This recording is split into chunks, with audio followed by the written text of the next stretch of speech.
จะพัฒนากว่านี้รายการดีคดีโลกคดีธรรมขอรำพัน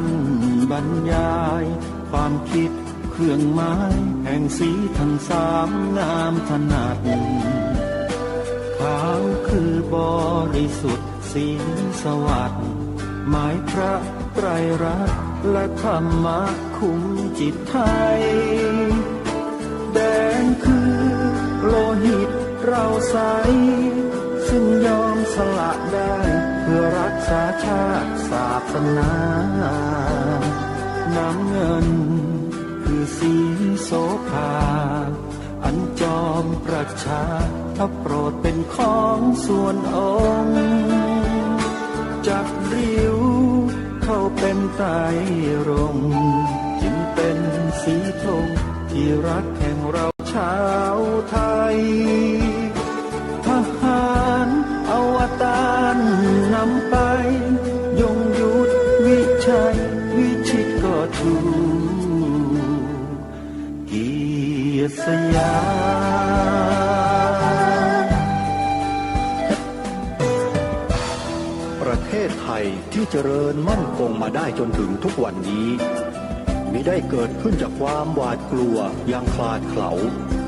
แต่บรรพบุรุษไทยของเราทุกยุคทุกสมัยล้วนแต่มีความกล้าหาญและชาญฉลาดปกป้องเอกราชสร้างชาติให้เกิดความมั่นคงโดยมีธงแห่งพระไตรรัตน์เป็นเครื่องนำชัยจึงเป็นที่มาที่ไปของรายการคดีโลกคดีธรรมกล้าคิดก็ต้องกล้าทำอย่ากลัวถ้าทำความดีเร่งศึกษาปัญหาให้ทันท่วงทีเมืองไทยจะพัฒนากว่านี้รายการดีคดีโลกคดีธรรมรายการดีคดีโลกคดีธรรม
วันนี้วันขึ้น15 ค่ำเดือน 9วันนี้ตรงกับวันจันทร์ที่23สิงหาคมพระพุทธศักราช2564รายการคดีโลกคดีธรรมมาพบกับท่านผู้ฟังเป็นปกติทุกวันจันทร์ถึงวันศุกร์และวันเสาร์อาทิตย์ทางสถานีวิทยุแห่งนี้ท่านสาธุชน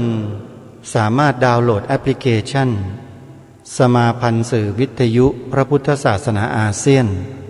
ไว้ในโทรศัพท์มือถือของท่านได้เพื่อติดตามรับฟังรายการนี้ได้ทุกวันแล้วยังมีรายการธรรมะดีๆที่สถานีวิทยุพระพุทธศาสนาแห่งชาติคลื่นต่างๆได้เปิดออกอากาศตลอด24ชั่วโมงให้พวกเราได้เลือกฟังเพื่อศึกษาเรียนรู้ธรรมะในพระพุทธศาสนากันได้ตลอด24ชั่วโมงอีกด้วย รายการคดีโลกคดีธรรมกำลังนำสาระธรรมะวินัยที่ถูกต้องโดยองค์วิทยากรองค์แสดงเทศนาผู้รู้มาเปิดให้พวกเราได้ฟังกันเมื่อครั้งที่ผ่านมาเราได้ศึกษาเรียนรู้วินัยพระสงฆ์บางส่วนที่เป็นวินัยขั้นพื้นฐานที่ญาติโยมสาธุชนต้องรู้ไปแล้วสำหรับในวันนี้ทางรายการได้ค้นพบคลิปการบรรยายให้ความรู้หรือการแสดงพระธรรมเทศนาในเรื่องนรกสวรรค์ลองมาดูซิว่า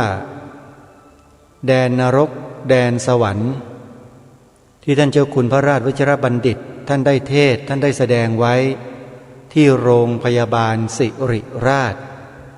เมื่อวันที่29ตุลาคมพระพุทธศักราช2558ที่ผ่านมาเนี้ยท่านจะพูดในลักษณะใดและจะหยิบยกคัมภีร์ในพระพุทธศาสนาเล่มใดมากล่าวอ้างและให้พวกเรานั้นได้จดได้บันทึกได้จำไว้จะได้ใช้เป็นข้ออ้างให้ถูกต้องด้วยกันอาตมาภาพเปิดฟังแล้วเห็นว่าเราที่เป็นชาวพุทธทั้งหลายควรได้สดับรับฟังกันด้วยเพื่อความรู้ที่ถูกต้องตรงกันเราเคยได้ยินคำว่าสวรรค์อยู่ในอกนรกอยู่ในใจกันมานานพอสมควรแล้วท่านเจ้าคุณท่านจะปรารภเรื่องนี้ให้พวกเราได้เข้าใจในลักษณะเช่นใดเดี๋ยวเรามาลองสดับรับฟังท่านเจ้าคุณท่านอธิบายให้ความรู้แก่พวกเราในเรื่องนี้กันการที่เราได้สดับรับฟังสิ่งที่เป็นมงคลคือธรรมะและวินัยจากผู้รู้เป็นสิ่งที่หาได้ยากทางรายการนั้นพยายามที่จะเค้นหาข้อมูลจากครูบาอาจารย์หลายๆส่วนซึ่งแต่ละท่านแต่ละองค์ก็บรรยายให้ความรู้ถูกต้องตรงตามพระไตรปิฎกกันทั้งนั้นแหละไม่มีใครผิดหรอกโยมยกเว้นผู้ที่ไม่เคยศึกษามาก่อนแล้วก็เที่ยวอ้างกันมั่วๆอันนี้แหละเป็นจุดอ่อนของญาติโยมของเราที่ไม่ได้ศึกษาเรียนรู้มาแต่ดั้งเดิมหรือไม่รู้มาก่อนก็อาจจะถูกคนพวกนี้แหละสวมรอยเข้าไปแล้วก็ดึงไปเป็นพวกเป็นลูกศิษย์แล้วก็ใส่ข้อมูลบางอย่างเข้าไปในสมองแล้วก็สร้างความแตกแยกทางความคิดให้เกิดขึ้นมีพระบางรูปในเมืองไทยเรานี่แหละตั้งตัวเป็นผู้รู้ขึ้นมาแล้วก็นำคำสอนของพระเจ้าไปแสดงไปอธิบายความให้เข้ากับสถานการณ์ปัจจุบันแล้วก็ไปกล่าวโจมตีท่านเจ้าพระคุณสมเด็จพระพุทธโฆษาจารย์ปอ.ประยุตโตเนี่ยแบบเนี้ยท่านสาธุชนทั้งหลายคนที่ไม่รู้เรื่องไม่รู้ราวพระบาลีมาก่อนนำพระไตรปิฎกไปแอบอ้างแล้วก็ไปพูดไปกล่าวไปแสดงทำกับว่าตนเองเนี่ยเป็นผู้รู้แต่ไปกล่าวตู่ครูบาอาจารย์ผู้ทรงความรู้เหล่านั้นคนแบบนี้แหละที่อาตมาภาพจะบอกกับทุกท่านว่าให้พึงสังวรระวังให้ดีอย่าไปหลงเชื่อเป็นอันขาดพูดธรรมะดีพูดปฏิจจสมุปบาทน่าฟังอะไรน่าฟังทั้งนั้นแหละบางคนก็ถึงกับหลงเลยเป็นโฆษกเป็นพิธีกรยังหลงเลยเนี่ยไม่รู้ฮะไม่รู้จริง ไม่ได้ศึกษามาก่อนพอเห็นว่าเป็นธรรมะดีทั้งนั้นดีไปหมดนู่นนะไปดีอะไรครูบาอาจารย์ของฉันดีแต่ไม่มองไปที่ตัวธรรมะว่าดีไม่รู้เหมือนกันว่าเขาพูดแบบไหนทำให้ญาติโยมหลงไหลคลั่งไคล้พระสงฆ์สามเณรบางส่วนหลงไหลคลั่งไคล้กันได้ถึงขนาดนั้นทำให้อาตมาภาพนึกถึงใครทราบไหมโยมนึกถึงพระเทวทัตสมัยครั้งพุทธกาลที่กระทำให้สงฆ์แตกแยกกันบาปหนักนะทำให้สงฆ์แตกแยกเนี่ยอเวจีมหานรกนะเพราะฉะนั้นต้องระวังให้ดีด้วยเหตุนี้เองรายการคดีโลกคดีธรรมจึงนิ่งเฉยกับเรื่องนี้ไม่ได้จึงได้พยายามนำสาระที่ครูบาอาจารย์ผู้ทรงความรู้อย่างแท้จริงมาเปิดให้ฟังกันพระอาจารย์มหาประนอมธรรมลังการโรหรือเจ้าคุณพระราชปัญญาวชิรบัณฑิตพระอาจารย์มหาสมปองมุทิโตหลวงพ่อพุทธทาสพระอาจารย์สมภพโชติปัญโยเป็นต้นเหล่านี้อาจารย์เจ้าคุณระแบบวัดบวรเป็นต้นเหล่านี้ก็พยายามที่จะคัดสรรพยายามที่จะหามาเปิดให้พวกเราได้ฟังกันเพื่อไม่ให้พวกเรานั้นตกอยู่ภายใต้ภวังค์ของการฟังเพียงอย่างเดียวโดยไม่รู้เมื่อฟังแล้วเราก็จะต้องรู้ด้วยต้องรู้ได้ถูกต้องด้วยเพราะฉะนั้นการรู้ได้ถูกต้องมีครูบาอาจารย์ที่เป็นผู้รู้จริงๆมาบรรยายให้ความรู้แก่เราทั้งหลายรายการคดีโลกคดีธรรมมองเห็นความสำคัญในเรื่องนี้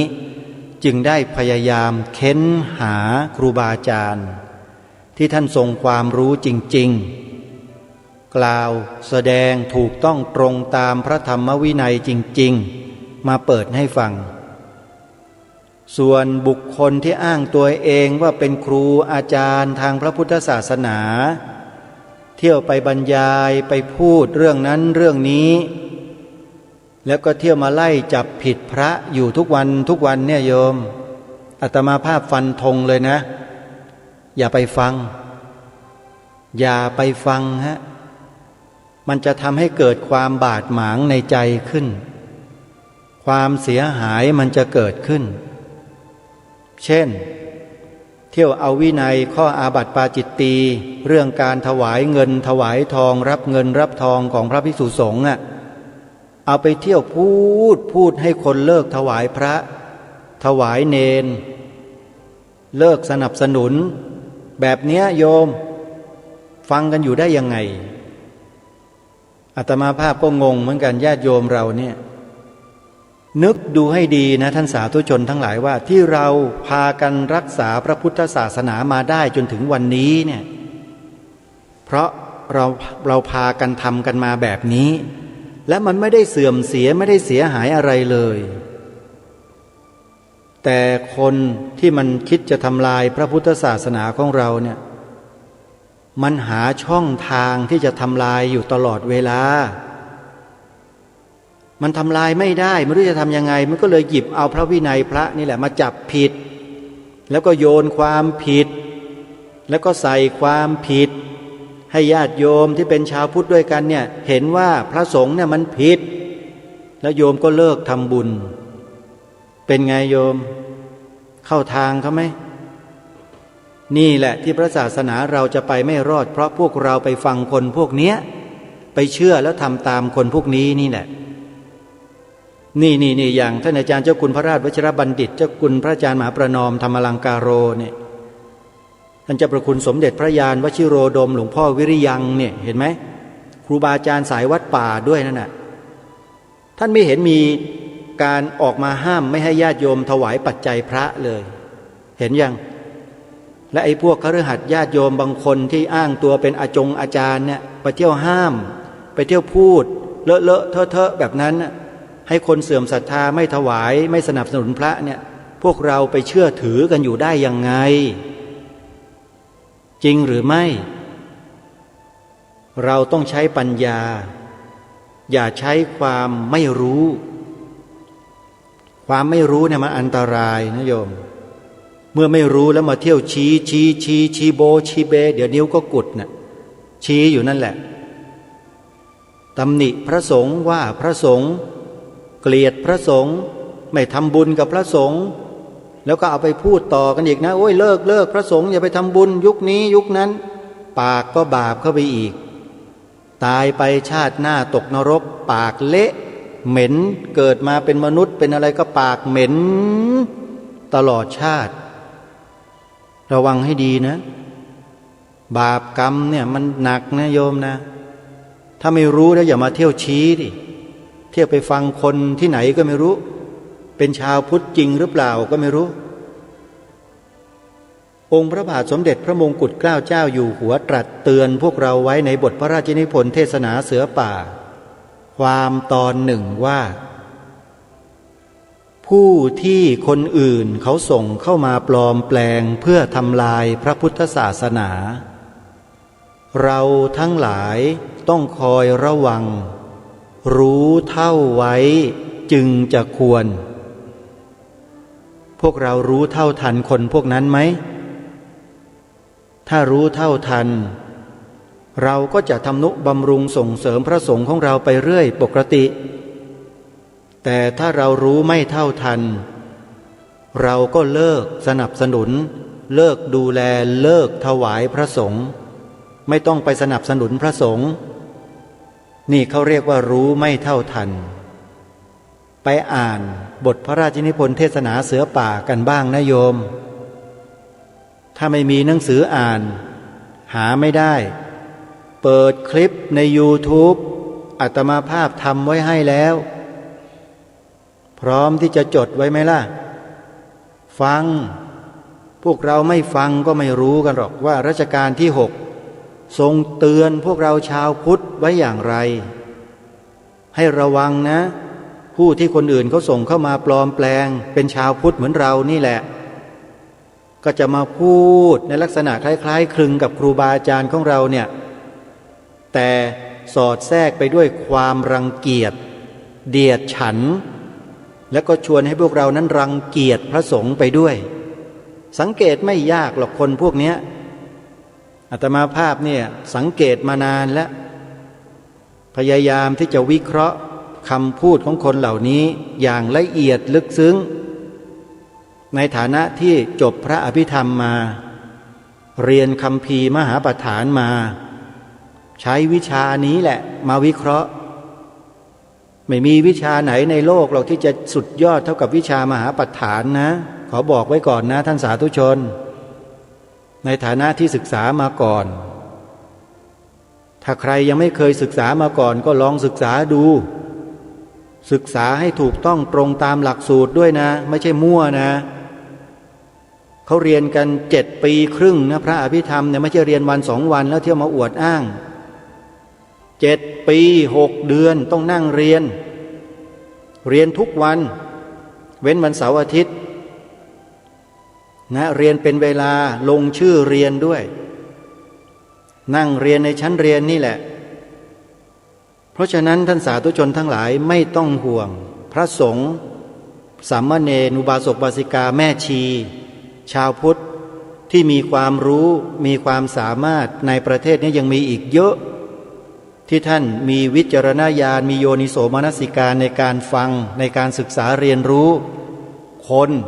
บางประเภทในสังคมคือพออ้าปากเราก็เห็นลิ้นไก่แล้วคนพวกนั้นน่ะไม่ยากหรอกแต่ถ้าหากญาติโยมเราโดยทั่วๆไปเนี่ยไม่เคยศึกษาเรียนรู้คัมภีร์ระดับชั้นสูงอย่างคัมภีร์มหาปฐานมาก่อนมองคนพวกนั้นไม่ออกหรอกจะยังบอกว่าเขาดีอยู่นั่นแหละโอ้ยเทศดีจังเนาะแต่ไม่รู้หรอกว่าคืออะไรพอ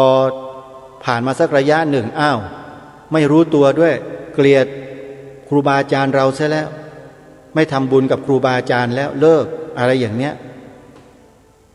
นี่คือสิ่งที่อยากจะบอกกับญาติโยมสาธุชนทั้งหลายว่าการฟังก็ไม่ใช่เรื่องง่ายๆนะ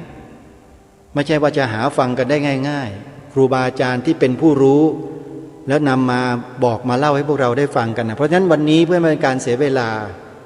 เดี๋ยวเรามาฟังท่านเจ้าคุณพระราชวชิรบัณฑิตพระอาจารย์มหาประนอมธรรมลังกาโรท่านได้ไปแสดงพระธรรมเทศนาที่โรงพยาบาลศิริราชเอาไว้เมื่อวันที่29ตุลาคมพระพุทธศักราช2558ที่ผ่านมาเรื่องท่องแดนนรกสวรรค์กับพระมาลัยเถระตอนที่หนึ่งวันนี้ไม่จบเดี๋ยววันพรุ่งนี้ฟังต่อเดี๋ยวไปติดตามรับฟังพร้อมๆกันได้ณบัดนี้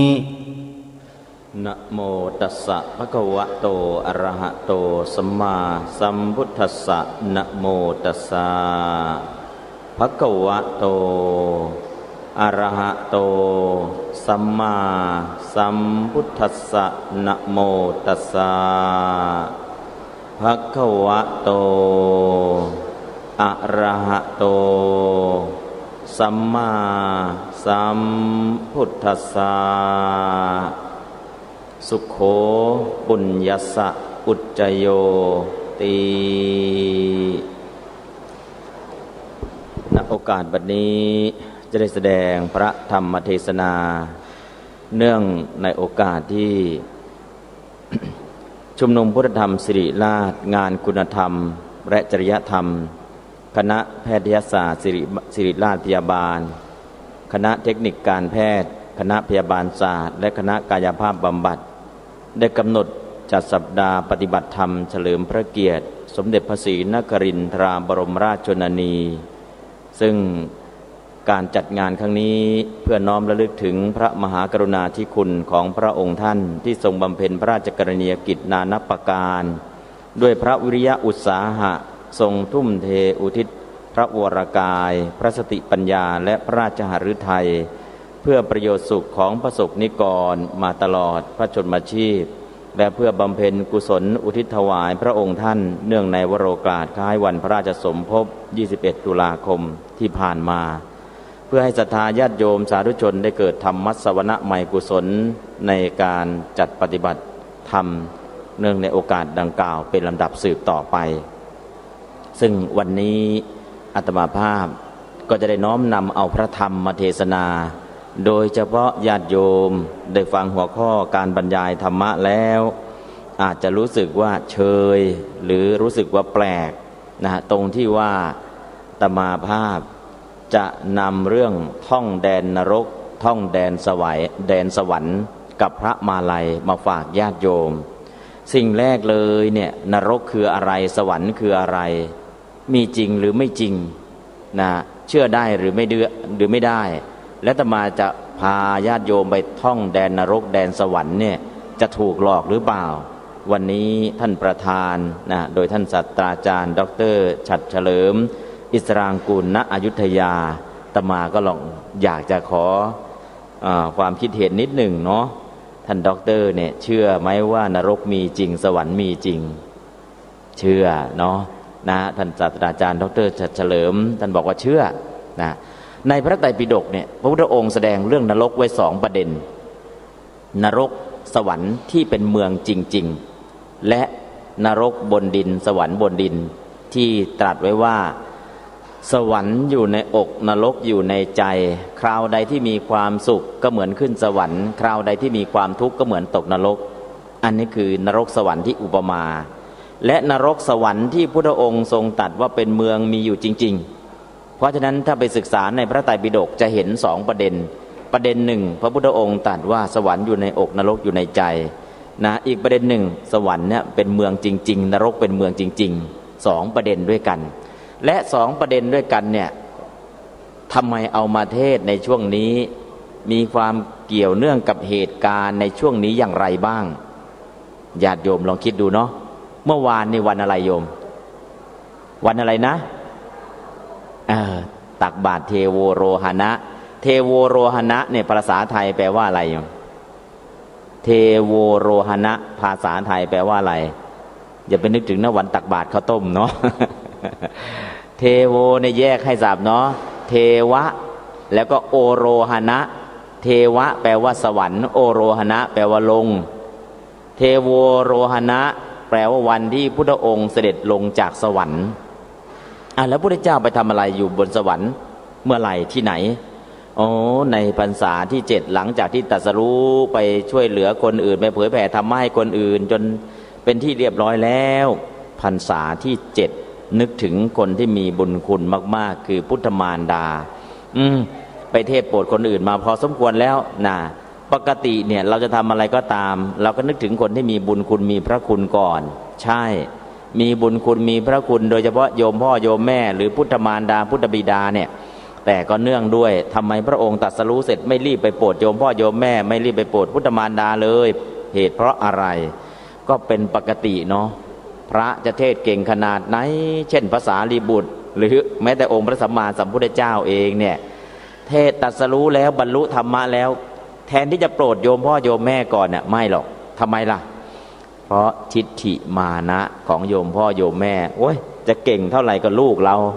จะเก่งเท่าไหร่ก็ลูกเราเพราะฉะนั้นเนี่ยถ้าคนอื่นเนี่ยยังไม่ยอมรับกันทั่วไปเนี่ยโปรดยากที่สุดคือโยมพ่อโยมแม่พระพุทธองค์ก็ไปโปรดคนอื่นได้7 ปีพระสารีบุตรไปโปรดคนอื่นจนกระทั่งตลอดชีวิตวันสุดท้ายท่านจะนิพพานเนี่ยจึงจะไปโปรดโยมพ่อโยมแม่ทำไมล่ะโยมแม่ไม่ยอมรับเก่งแค่ไหนเป็นอัครสาวกก็ลูกเรานะลูกชายเราเนี่ยนะก็คือยังมองเห็นลูกกับเป็นเด็กตัวเล็กๆอันนี้คือสภาพของคนเป็นพ่อเป็นแม่ไม่ใช่อดีตนะปัจจุบันเนี่ยเศรษฐีแถวสุขุมวิทซอย20อายุ60กว่าแล้วอาตมาก็ไปเทศโปรดไม่ใช่คนใช้เชื้อสายไทยเนาะเป็นชาวแขกชาวซิกก่อนนิมนต์อาตมาไปเทศที่บ้านไปชั้นเพลแล้วก็เทศพระอาจารย์เทศสักกันหนึ่งเจ๋งๆหน่อยเทศยังไงโยมนะอายุ60แล้วลูกโยมก็เต็มแล้วแต่พ่อของโยมอายุ80เนี่ยยังมองเห็นโยมว่าเป็นเด็กอยู่เนี่ยช่วยเทศโปรดให้โยมพ่อของโยมเนี่ยมองว่าตอนนี้โยมโตแล้วและโยมก็อายุ60แล้วธุรกิจก็มีเป็นฝั่งเป็นฝาหมดแล้วเนี่ยแต่ยังไงพ่อโยมเนี่ยยังมองว่าโยมเป็นเด็กอยู่ทั้งที่โยม60แล้วนะช่วยเทศโปรดโยมพ่อโยมเนี่ยให้มองโยมเป็นผู้ใหญ่ขึ้นมาสักหน่อยแต่ว่าโยมยากที่สุดนะโยมอายุ60มีลูกมีหลานมีธุรกิจทุกอย่างใหญ่โตหมดแต่พ่ออายุ80ก็ยังมองว่าเป็นเด็กอยู่เหมือนเดิมโยมไม่ใช่เฉพาะโยมนะพระพุทธเจ้าก็ดีภาษาลีบุตรก็ดีก็ถูกมองจากคุณพ่อคุณแม่ว่าเป็นเด็กอยู่เพราะฉะนั้นเนี่ยทันทีที่พุทธองค์ตรัสรู้ไม่เทศโปรดโยมพ่อโยมแม่ภาษาลีบุตรได้บรรลุก็ยังไม่เทศโปรดโยมพ่อโยมแม่ไปเทศจนสังคมเขายอมรับหมดแล้วตอนสุดท้ายเนี่ยเรียกว่าเอาป่ามาล้อมเมืองเนาะ เอาสังคมมาบอกเนี่ยทุกคนยอมรับหมดแล้วนะสุดท้ายโยมพ่อโยมแม่จึงยอมรับเพราะฉะนั้นพรรษาที่7พระพุทธองค์ก็ไปเทศโปรดคนอื่นจน7 ปีแล้วเนี่ยพรรษานี้คิดถึงพุทธมารดาได้เวลาที่จะเทศโปรดพุทธมารดาแล้วพรรษาที่7ก็เลยพระพุทธองค์ก่อนจะไปเทศโปรดโยมพ่อโยมแม่ซึ่งเป็นพุทธมารดาเป็นเทพบุตรอยู่บนสวรรค์ตอนเนี้ยก็แสดงยมกปาฏิหาริย์ที่กรุงสาวัตถียมกปาฏิหาริย์เนี่ยปาฏิหาริย์มี3อย่างอิทธิปาฏิหาริย์ยมกปาฏิหาริย์เทศนาปาฏิหาริย์อิทธิปาฏิหาริย์คือได้ฌานอภิญญาก็แสดงอิทธิฤทธิ์ได้ยมกปาฏิหาริย์ที่แสดงน้ำกับไฟออกเป็นคู่แสดงได้เฉพาะพุทธเจ้าเทศนาปาฏิหาริย์พระธรรมคำสั่งสอนเป็นปาฏิหาริย์3ประการนี้พุทธองค์แสดงได้หมดแต่พุทธองค์ให้ภาษาวกเนี่ยอิทธิปาฏิหาริย์ก็ไม่ต้องโชว์นะยมกปาฏิหาริย์พวกเธอก็ทำไม่ได้เทศนาปาฏิหาริย์แหละเทศนาเทศโปรดให้ญาติให้โยมเกิดปาฏิหาริย์คือเกิดได้ดวงตาเห็นธรรมจากการแสดงธรรมเถอะนะพุทธเจ้าก็เน้นเทศนาปาฏิหาริย์ไม่ได้เน้นอิทธิปาฏิหาริย์แล้วยมกปาฏิหาริย์พุทธองค์ก็แสดงตรงจุดนี้แหละนะจุดนี้ก็คือพรรษาที่7เนี่ยก่อนจะขึ้นไปโปรดพุทธมารดาอยู่บนสวรรค์คือเข้าฌานอภิญญาแล้วก็เอาไฟออกจากตาซ้ายเอาน้ำออกจากตาขวา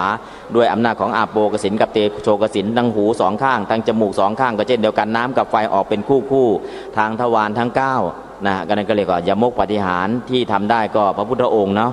พุทธองค์ที่สามารถทำได้ภาษาวกตรงนี้ทำไม่ได้พอแสดงยมกปาฏิหาริย์จบขึ้นไปจำพรรษาอยู่บนสวรรค์ก็ไปเทศโปรดพุทธมารดาอยู่3 เดือนแสดงอภิธรรม7 คัมภีร์เทวดาได้บรรลุมากมายพอสมควรพอครบ3 เดือนแล้ว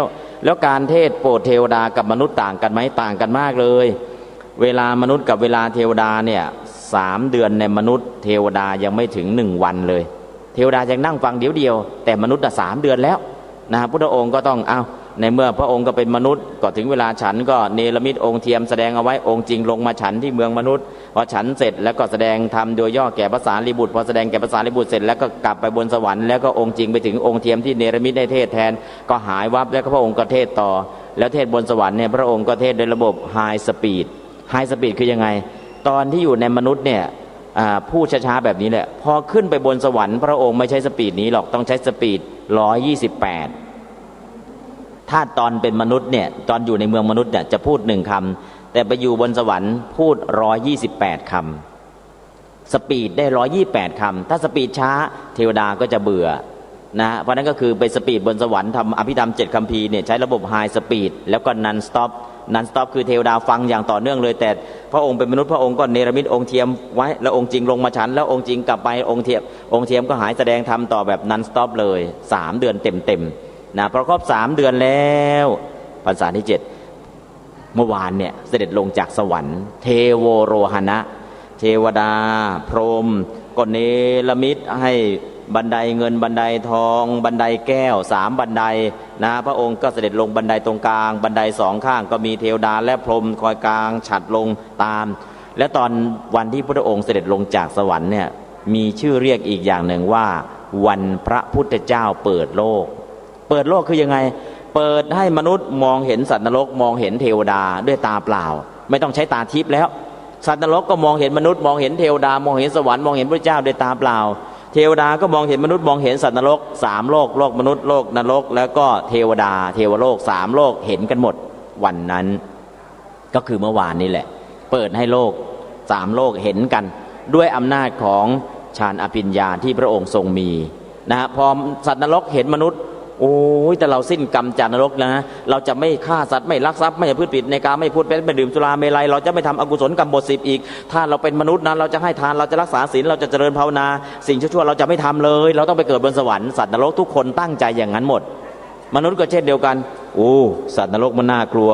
จากนี้เป็นต้นไปเราจะไม่ทำบาปทำกรรมอีกแล้วจะไม่ฆ่าสัตว์จะไม่ลักทรัพย์จะไม่พูดผิดในกามจะไม่พูดเท็จจะไม่ดื่มสุราเมลัยจะรักษาศีลแล้วก็เห็นเทวดาอยู่บนสวรรค์พอเทวดาเนี่ยตนนี้ทำบุญเพราะเลี้ยงดูพ่อแม่เทวดาตนนี้อ่อนน้อมถ่อมตนเทวดาตนนี้มีจิตอาสาเทวดาตนนี้มีวัตบท7 ประการก็จะเห็นคนนี้เป็นเทวดาเนี่ยเพราะคุณธรรมต่างๆวันนั้นมนุษย์ก็อยากจะทำบุญให้ทานก็ถึงกับว่าตอนพระพุทธเจ้าเสด็จลงเนี่ยทุกคนอยากทำบุญให้ทานก็ทุกคนก็ไปให้ทานกันที่วัดนะอยากทำทานกันแม้แต่ของจะใส่บาตรก็ใส่ไม่ถึงก็เลยทำขนมข้าวต้มโยนเข้าไปเพราะอะไรคนแย่งกันทำบุญทำทานเยอะอยากจะไปเกิดบนสวรรค์พอเห็นนรกแล้วมันน่ากลัวต้องมีบุญมีกุศลเท่านั้นคนก็เลยรีบทำบุญทำกุศลเมื่อวานนิโยมแต่ไม่ทราบว่าหลายท่านที่นั่งอยู่ตรงนี้ได้ไปตักบาตรเทโวกันหรือเปล่าถ้าไม่ได้ตักบาตรเทโวไม่เป็นไรหรอกรักษาศีลก็ใช้ได้แล้วศีล5สำคัญที่สุดที่ได้เกิดเป็นเทวดาอยู่บนสวรรค์นะอันนั้นก็คือเรียกว่าวันนี้วันพระพุทธเจ้าเปิดโลกคือวันเทโวโรหณะเปิดโลกให้เห็นนรกจริงๆสวรรค์จริงๆแล้วก็มนุษย์จริงๆตอนนี้เขาก็มีภาพยนตร์มีอยู่เรื่องหนึ่งนะเป็นของต่างประเทศหรือยังไงเนี่ยนะเขาเอามาให้ดูก็เหมือนกับวันพระพุทธเจ้าเปิดโลกเนี่ยมองให้ทำให้เรามองเห็นนรกเป็นอย่างเงี้ยมองเห็นมนุษย์เป็นอย่างเงี้ยมองเห็นสวรรค์นะเขาเรียกว่า3 โลกฉายให้ดูว่ามันเป็นอย่างนี้นะนรกเป็นอย่างนี้นะมนุษย์เป็นอย่างนี้นะสวรรค์เป็นอย่างนี้นะมันมีสภาพอย่างไรล่ะเขาก็ไปเอาเรื่องจากพระมาลัยไปชมนรกชมสวรรค์เอาเรื่องจากตัวนั้นนะมาถ่ายทำเป็นภาพยนตร์แต่เรื่องอย่างเงี้ยมันไม่ดังเท่ากับเรื่องอาบัติหรอก เรื่องอาบัติมันดังกว่าคนก็เลยไปสนใจจริงๆนะอะไรสิ่งที่ไม่ดีเนี่ยทำไมคนชอบคนนิยมของเหม็นกับของหอมโยมของเหม็นเนี่ยอะไรชอบตอมโยมแมลงวัน ของหอมนะอะไรไปตอมละโยมพึ่งเนี่ยไปตอมเอาน้ำหอมหวานๆจะเกสรแต่แมลงวันอะไรตรงไหนเหม็นเนี่ยฉันจะไปตอมนะเพราะนั้นเรื่องอะไรไม่ดีนะเราอยากรู้อยากเห็นเนี่ยเราเป็นพึ่งหรือเป็นแมลงวันนะโยม ไม่ได้ว่านะโยม ให้พิจารณาว่า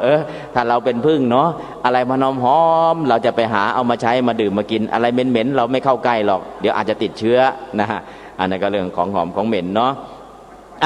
ตอนนี้นรกเนี่ยพระพุทธเจ้าเปิดให้ดูแล้วแต่พระพุทธเจ้าเปิดครั้งเดียวเท่านั้นพรรษาที่7หลังจากนั้นก็ไม่ได้เปิดให้ดูอีกแล้วทำยังไงล่ะ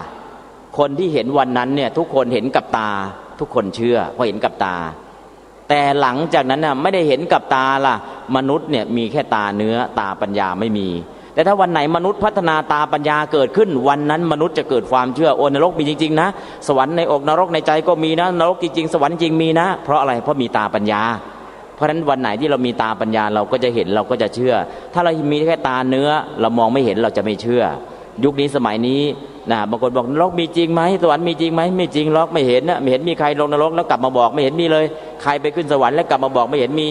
ถ้ามีจริงๆเนี่ยมันต้องกลับมาบอกเนี่ยบางคนก็บอกต้องมีคนกลับมาบอกจึงจะเชื่อหรือไม่ต้องเห็นด้วยกับตาจึงจะเชื่ออันนี้คือมีเฉพาะตาเนื้อตาปัญญาไม่มีแต่วันนี้ก็จะทดสอบตาปัญญาว่าเราจะเห็นได้ไหมจากที่ไม่มีพระพุทธเจ้ามาเนรมิตให้เห็นแล้วก็พระพุทธเจ้าเนรมิตเฉพาะพรรษาที่7หลังจากนั้นมีใครบ้างพระโมคคัลลานะยุคที่มีพระพุทธเจ้าก็มีพระโมคคัลลานะทำให้เห็นเปรตเห็นสัตว์นรกได้เห็นสวรรค์ได้พระโมคคัลลานะหมดยุคพระโมคคัลลานะมียุคใครอีกก็ยุคพระมาลัยต่างกันไหม1พระพุทธเจ้าเห็นนรกเห็นเปรตเห็นนรกกายแล้วก็ทำให้มนุษย์เห็นได้ด้วย2พระโมคคัลลานะท่านมีอิทธิฤทธิ์ก็ลงไปนรกไปเยี่ยมสัตว์นรกโปรดสัตว์นรกแล้วขึ้นไปสวรรค์ไปเยี่ยมสวรรค์เทพบุตรนางฟ้าอยู่บนสวรรค์ท่านไปเยี่ยมแล้วก็ไปสัมภาษณ์มาแล้วก็มาบอกมนุษย์ว่าทำบุญทำกรรมอะไรจึงได้เกิดเป็นเทวดาอยู่บนสวรรค์หรือทำบาปอะไรลงนรกพระโมคคัลลานะก็จะไปเอาของจริงแล้วก็มาบอกตอนนั้นคนก็ฟังแล้วก็ไม่กล้าทำบาปทำกรรมแต่พอมาถึงยุคหลังจากพุทธกาลประมาณ900 ปีเกิดยุคศรีลังกาหรือสิงหนในยุค900 ปีในศรีลังกาเนี่ยพระเรียนธรรมะปฏิบัติธรรมะยังได้บรรลุยังเป็นพระอรหันต์กันมีเยอะแยะเลยเพราะอะไรปริยัติก็ยังสมบูรณ์ปฏิบัติก็ยังสมบูรณ์คนที่ใฝ่เรียนรู้ใฝ่ปฏิบัติก็ยังมีเต็มนะฮะคนที่เรียนก็เรียนคนที่ปฏิบัติก็ปฏิบัติคนได้บรรลุก็บรรลุคนที่นำเอาสื่อการสอนมาเทศนะแบบทันสมัยก็มีนะในจำนวนนั้นก็มีพระเถระรูปหนึ่งชื่อว่าพระมาลัยพระมาลัยเป็นใครมาจากไหนเป็นพระชาวศรีลังกาท่านอยู่ที่ไหนล่ะอยู่มลยชนบทนะมลยชนบทเนี่ยชนบทมันก็กว้างเนาะจังหวัดมลยะเนี่ยจังหวัดมาลัยเนี่ยมันอยู่เขตไหนล่ะอยู่เขตกัมโพชะกับกัมพูชาเนี่ยคนละอันกันนะกัมโพชะที่อินเดียแคว้นกัมโพชะที่กัมพูชาประเทศเขมรแล้วกัมโพชะที่ลังกาพอได้ยินคำว่ากัมโพชะปุ๊บเราก็นึกถึงกัมโพชะหรือแคว้นกัมพูชาหรือเปล่าประเทศกัมพูชาหรือเปล่าหรือว่าแคว้นกัมโพชะที่อินเดียตอนเหนือหรือเปล่าหรือกัมโพชะนี่มีอยู่ตรงไหนกัมโพชะเป็นหมู่บ้านหนึ่งหรือเป็นอำเภอเล็กๆอยู่ในมลยชนบทที่ประเทศศรีลังกาอันนี้คือที่เกิดที่อยู่อาศัยของพระมาลัยเถระท่านองค์นี้ได้บรรลุเป็นพระอรหันต์บรรลุยังไงและท่านทำอะไรทำไมคนจึงรู้จักและมันเกี่ยวอะไรกับการท่องนรกท่องสวรรค์วันนี้ด้วยก็ที่เกาะลังกาเนี่ยที่ชื่อว่าพระมาลัยเถระท่านเป็นพระอรหันต์ขีณาสพอรหันต์ขีณาสพคืออรหันต์ที่ไม่มีอาสวะกิเลสหมดแล้วกิเลสและท่านมีบุญญาณุภาพมากมีฤทธิเดชเกริกไกรมีเกียรติคุณแผ่ไพศาลเป็นที่รู้จักกันทั่วไปในเกาะลังกานี้พระมาลัยนี้หมู่บ้านที่ท่านอยู่อาศัยก็หมู่บ้านไม่ใหญ่เนาะหมู่บ้านเล็กๆชื่อว่ากัมโพชะก็เป็นที่อาศัยบิณฑบาตแล้วท่านอาศัยบ้านโยมเนี่ยท่านอาศัยญาติโยมบิณฑบาตคือรับปัจจัย4มาเลี้ยงอัตภาพแค่นั้นหรือเปล่าเลยท่านอาศัยหมู่บ้านนี้ท่านก็ทำคุณประโยชน์ให้กับหมู่บ้านนี้ให้กับมนุษย์ในเขตบ้านนี้ท่านทำคุณประโยชน์อะไรให้กับญาติโยมท่านก็เทศโปรดญาติโปรดโยมแต่การที่ท่านจะเทศเนี่ยท่านไม่เอาคัมภีร์ไบลานมาเทศตามหนังสือตามเนื้อหาท่านลงไปนรกไปสัมภาษณ์สัตว์นรกแล้วก็นำเอาข่าวจากสัตว์นรกเนี่ยมาบอกญาติในเมืองมนุษย์แล้วก็นำเอาข่าวจากเมืองมนุษย์เนี่ยไปบอกให้กับสัตว์นรกว่าตอนนี้ญาติของเธอในเมืองมนุษย์นะทำบุญให้แล้วเธออนุโมทนาด้วยพออนุโมทนาก็พ้นกรรมจากนรกอันนี้ก็คือสิ่งที่ท่านกระทำและยุคนี้สมัยนี้ที่จะทำอย่างนี้ได้เนี่ยไม่มีคือต้องมีได้ฌานอภิญญาแล้วก็สามารถชำแรกแผ่นดินไปลงเมืองนรกหรือเอาง่ายๆลงไปใน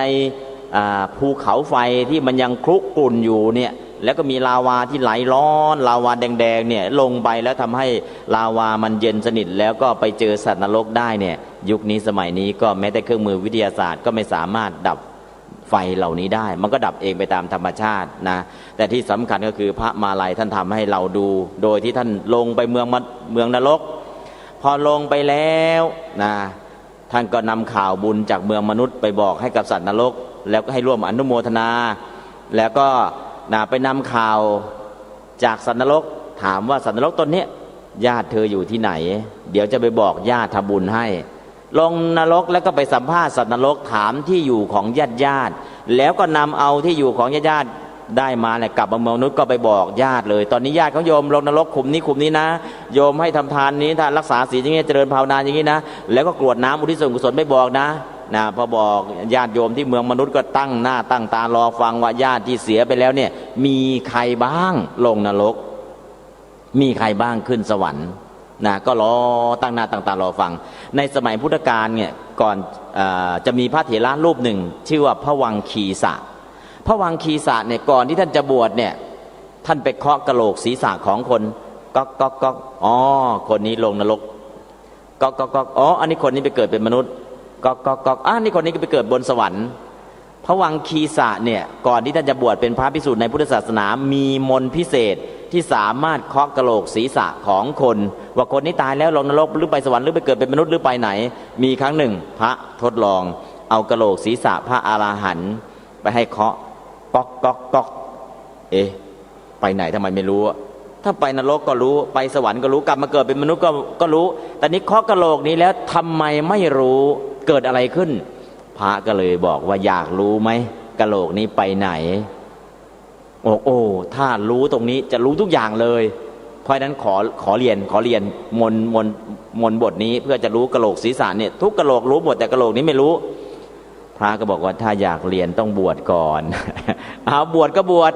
พอบวชเสร็จเกิดอะไรขึ้นเขามีบริวารด้วยมีลูกน้องด้วยบริวารบอกบวชดีหรือเอาไม่เป็นไรถ้าบวชได้ความรู้กลับมาแล้วก็มาทำธุรกิจนี้ต่อทำเป็นธุรกิจนะเคาะกะโหลกศีรษะของคนเนี่ยพระวังคีสะก่อนจะบวชก็ทำธุรกิจใหญ่โตอยู่พอเข้าไปบวชเสร็จแล้วไปเรียนรู้พุทธศาสนาแล้วก็ลงมือปฏิบัติแล้วก็ได้บรรลุเป็นพระอรหันต์พอบรรลุเป็นพระอรหันต์แล้วกะโหลกศีรษะที่เคาะแล้วไม่รู้ว่าไปไหนเนี่ยรู้ทันทีเลยว่ากะโหลกศีรษะนี้ผู้ที่ตายไปเนี่ยบรรลุเป็นพระอรหันต์นิพพานแล้วไม่มีเกิดอีกไม่มีแก่อีกไม่มีเจ็บอีกไม่มีตายอีกเพราะฉะนั้นเมื่อไม่เกิดอีกก็ไม่รู้ว่าจะไปไหนก็ถูกแล้วตอนนี้เข้าใจพอเข้าใจเสร็จก็ตอนนี้ก็บวชเป็นพระก็บรรลุเป็นพระอรหันต์ตอนนี้ก็เลยไม่สึกอันนี้คือพระวังคีสะเคาะกะโหลกคนก็รู้อันนี้ก็คือเรื่องของคนจะไปภพภูมิไหนแต่ตอนนี้พระวังคีสะนั่นก็อยู่ในยุคสมัยพุทธกาลแต่พระมาลัยล่ะท่านไม่มีความสามารถอย่างนั้น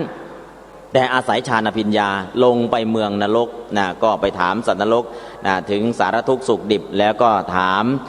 พอถามเสร็จแล้วก็นำเอาข่าวนั้นมาบอกให้กับญาติท่านทำอย่างนั้นได้อย่างไรก็คือท่านเข้าฌานอภิญญาฌานกับอภิญญาเนี่ยญาติโยมเนาะฌานได้ฌานก่อนแล้วก็เอาฌานปัญจมฌานเนี่ยทำอภิญญาเฉพาะฌานเฉยๆเนี่ยเหาะไม่ได้นะปฐมฌานทุติยฌานตติยฌานจตุตฌานปัญจมฌานฌานทั้ง5ยังเหาะไม่ได้ต้องเอาปัญจมฌานถ้าเป็นปุถุชนเรียกว่ารูปาวจรกุศลปัญจมฌานเอาทำอภิญญาถ้าเป็นพระอรหันต์ก็รูปาวจรกิริยาปัญจมฌานเนี่ยเอาทำเป็นอภิญญาพอได้อภิญญาก็จะได้อภิญญา6อิทธิวิธิแสดงฤทธิ์ได้ทิพจักขุตาทิพทิพโสตหูทิพเจโตปริยะรู้ใจของคนอื่นเรียกว่าอภิญญาทั้ง6ก็จะได้พอได้อภิญญาเสร็จแล้วตอนนี้แสดงอิทธิฤทธิ์ได้แล้วเพราะฉะนั้นพระมาลัยท่านก็เข้าฌานพอได้เข้าฌานเสร็จแล้วก็เข้าอภิญญาก็รู้ว่าคนนี้เนี่ยจะไปเกิดยังไงเพราะนั้นก็คือพอเข้าฌานอภิญญาแล้วท่านก็ชำแรกแผ่นดินไปเมืองนรกบ่อยๆทุกครั้งที่ท่านไปถึงท่านก็จะแสดงอิทธิฤทธิ์บันดาลให้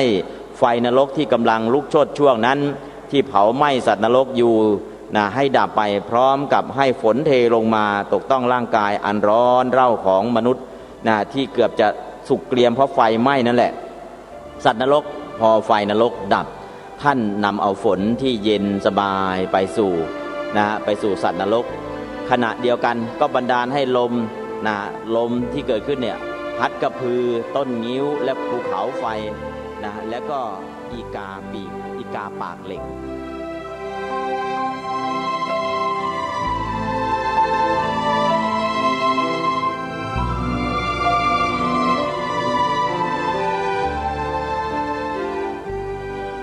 ท่านสาธุชนผู้ฟังทุกท่าน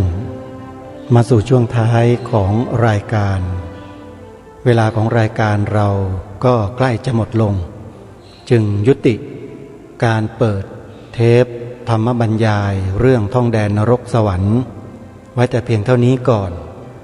เดี๋ยววันพรุ่งนี้เรามาติดตามรับฟังกันต่อทิ้งท้ายวันนี้ขอยืมคำของท่านเจ้าคุณที่ท่านได้แสดงเทศนาในส่วนของการเสพการบริโภคข่าวสารข้อมูลซึ่งท่านได้ปรารภอุปมาถึงแมลงวัน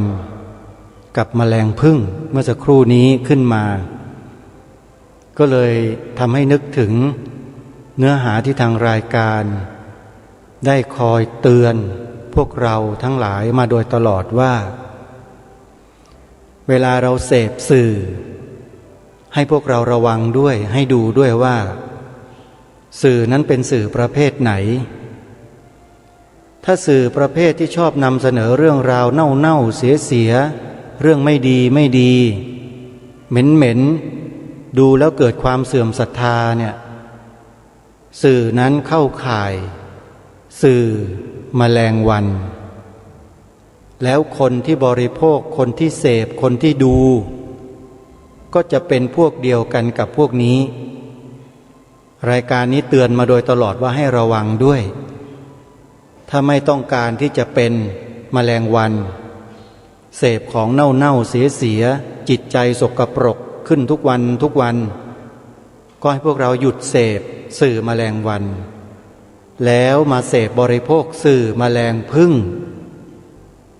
สื่อแมลงผึ้งเป็นยังไงก็ที่ญาติโยมกำลังฟังอยู่นี่แหละรายการคดีโลกคดีธรรมออกอยู่นี่แหละโยมสื่อนี้แหละเขาเรียกว่าสื่อแมลงผึ้งนำแต่สาระนำแต่สิ่งที่เป็นประโยชน์มามอบให้เราฟังแล้วจิตใจก็สดชื่นแจ่มใสเบิกบานได้บุญได้กุศลตลอดนั่นก็คือสถานีวิทยุพระพุทธศาสนาแห่งชาติและสังคมทั่วราชอาณาจักรวันนี้เวลาของรายการหมดเดี๋ยววันพรุ่งนี้เรามาติดตามรับฟังกันต่อขอความสุขสวัสดีในธรรม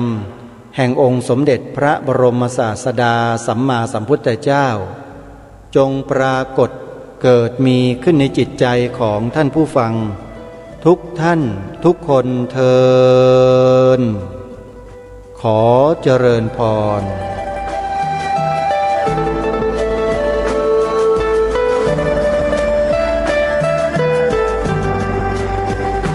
กล้าคิดก็ต้องกล้าทำอย่ากลัวถ้าทำความดีเป็นศึกษาปัญหาให้ทันท่วงทีเมืองไทยจะพัฒนากว่านี้รายการดีคดีโลกคดีธรรมขอรำพันบรรยายความคิดเครื่องหมายแห่งสีทั้งสามงามถนัดขาวคือบริสุทธิ์สีสวัสดิ์หมายพระไตรรัตน์และธรรมะคุมจิตไทยแดงคือโลหิตเราใสซึ่งยอมสละได้เพื่อรักษาชาติศาสนาน้ำเงินคือสีโสภาอันจอมประชาถ้าโปรดเป็นของส่วนองค์จักริ้วเข้าเป็นไตรรงค์จึงเป็นสีธงที่รักแห่งเราชาวไทยทหารอวตารนำไปยงยุทธวิชัยวิชิตก็ ชูเกียรติสยามประเทศไทยที่เจริญมั่นคงมาได้จนถึงทุกวันนี้มิได้เกิดขึ้นจากความหวาดกลัวอย่างคลาดเขลา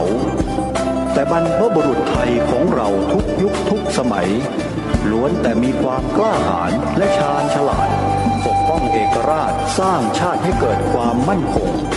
โดยมีธงแห่งพระไตรรัตน์เป็นเครื่องนำชัยจึงเป็นที่มาที่ไปของรายการคดีโลกคดีธรรมกล้าคิดก็ต้องกล้าทำอย่ากลัวถ้าทำความดีเร่งศึกษาปัญหาให้ทันท่วงทีเมืองไทยจะพัฒนากว่านี้รายการดีคดีโลกคดีธรรมรายการดีคดีโลกคดีธรรม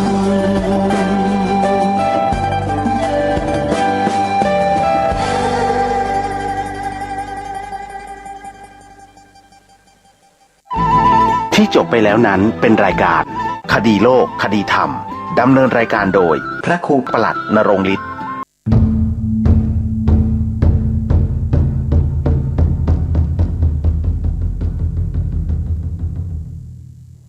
วัดเจ็ดยอดพระอารามหลวงขอเชิญร่วมบุญใหญ่ครั้งประวัติศาสตร์กับการบูรณะโบราณสถานที่มีอายุเก่าแก่กว่า500ปี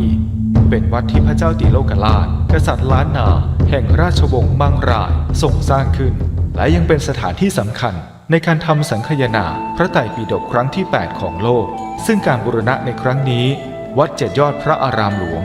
ร่วมกับสำนักศิลปากรที่7เชียงใหม่กรมศิลปากรได้จัดให้มีการบูรณะโบราณสถานทั่วบริเวณวัดกว่า9จุด12รายการจึงขอเชิญชวนพุทธศาสนิกชนผู้มีจิตศรัทธาทุกท่านมาร่วมบุญใหญ่ครั้งประวัติศาสตร์ซึ่งโอกาสบุญในครั้งนี้500ปีจะมีเพียงครั้งเดียวโดยสามารถร่วมบุญได้ที่บัญชีวัดเจ็ดยอดพระอารามหลวงเพื่อการบูรณะโบราณสถานเลขที่บัญชี839-222-7594 ธนาคารไทยพาณิชย์สาขานิมมานเหมินหรือติดต่อสอบถามเพิ่มเติมได้ที่ Facebook วัดเจ็ดยอดพระอารามหลวงโทร089-261-3849 และ 0878630155ว่าพ่อขี้เกียจทำงานชาวบ้านรังเกียจเดียฉันต่างประจานคุณพ่อสิ้นดีสงสารคุณแม่ลำบากแท้หาเงินมาให้ได้มาเท่าใดก็ใช้จนหมดไม่มี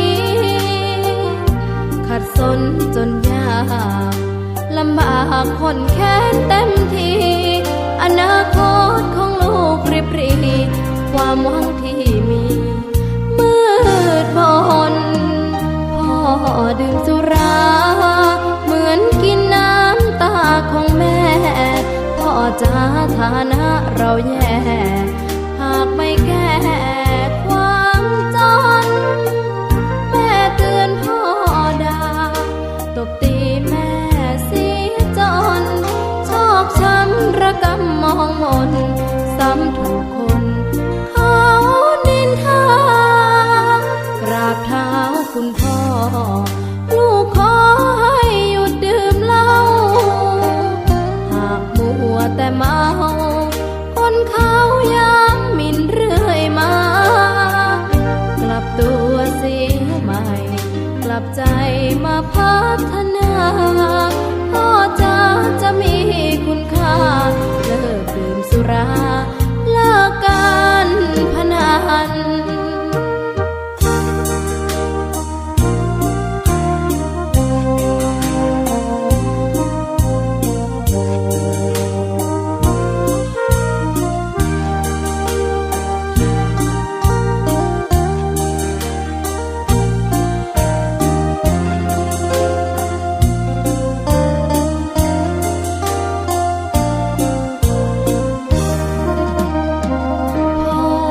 ดื่มสุรา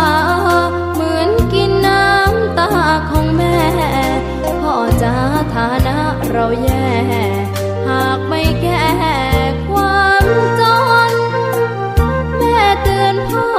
ด่าตบตีแม่เสียจนโชคช้ำระกำมองมนซ้ำถูกคนเขานินทากราบเท้าคุณพ่อลูกขอให้หยุดดื่มเหล้าหากมัวแต่เมาคนเขาย้ำหมิ่นเรื่อยมากลับตัวเสียใหม่กลับใจมาพัฒนาก็จะมีคุณค่าเลิกดื่มสุราเลิกการพนัน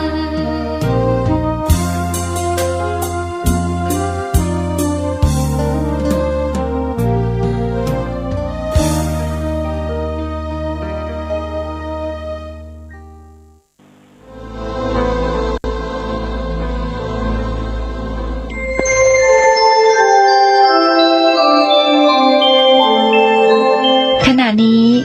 ท่านกำลังฟังสถานีวิทยุกระจายเสียง FM 104.5 เมกะเฮิรตซ์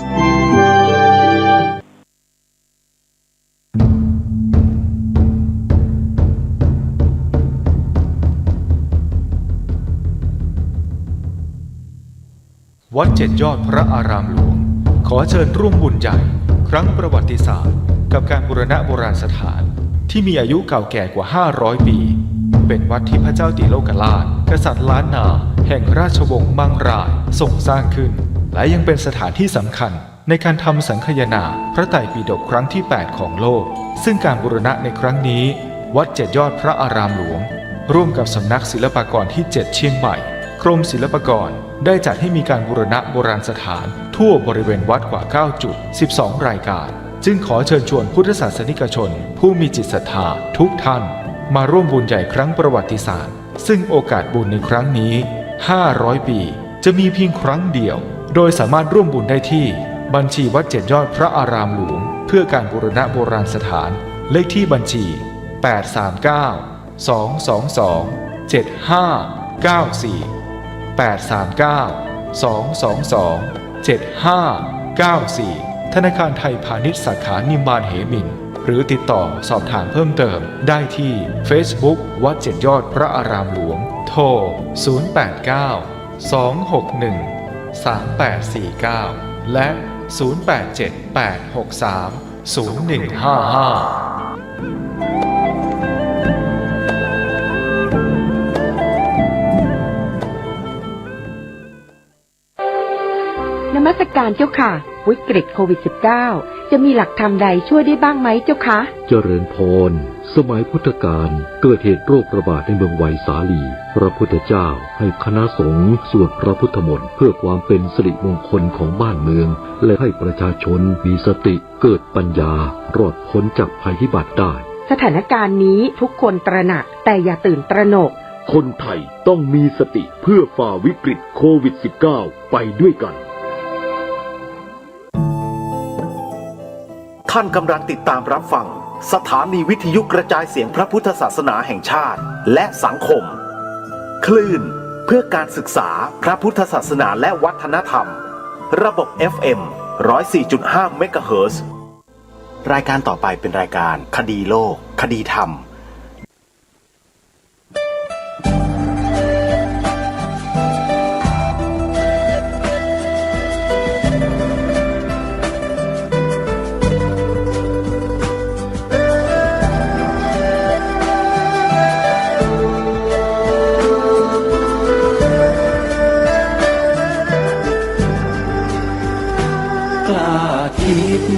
ก็ต้องกล้าทำอย่ากลัวถ้าทำความดีเร่งศึกษาปัญหาให้ทันท่วงทีเมืองไทยจะพัฒนากว่านี้รายการดีคดีโลกคดีธรรมขอรำพัน บรรยายความคิดเครื่องหมายแห่งสีทันสามงามถนัดขาวคือบริสุทธิ์สีสวัสดิ์หมายพระไตรรัตน์และธรรมะคุมจิตไทยแดงคือโลหิตเราใสซึ่งยอมสละได้เพื่อรักษาชาติศาสนาน้ำเงินคือสีโสภาอันจอมประชาถ้าโปรดเป็นของส่วนองค์จักริ้ว